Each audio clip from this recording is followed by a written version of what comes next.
They left a trail of violent crime, motivated by anger and politics. The mob trashed Brazil's heart of government in the name of a president who lost and cried foul. This man, pointing to a picture of Jair Bolsonaro, says, "My hero, his house."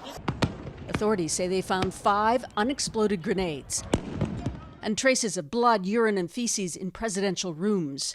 Rioters wielded knives and axes. More than 1,000 have been arrested or detained. Sworn in just a week ago, Brazil's president, Luiz Inácio Lula da Silva, called the riots an attempted coup. Meeting his cabinet inside the defaced building, he vowed harsh punishment. But the swarming of the capital shows the new government's failed intelligence. The demonstration was not a surprise, widely advertised and aided by some police.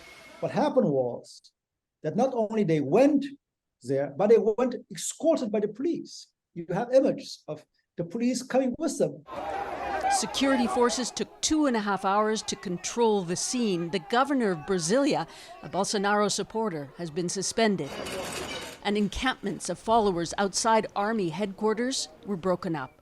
In Florida, where Bolsonaro's been staying for a week, little sign of him Monday. His family says he went to hospital with abdominal pain. But he denies he incited any of this. And the destruction dug so deep that many, even Lula's opponents, acknowledge it went too far. Bolsonaro has now become a liability. But today, at least, the country is united against what happened yesterday. But echoing January 6th in America, that outrage may not last. So, Susan, you covered the Brazilian elections in October. This violence for the moment is over, but no doubt that tension is still like simmering below the surface.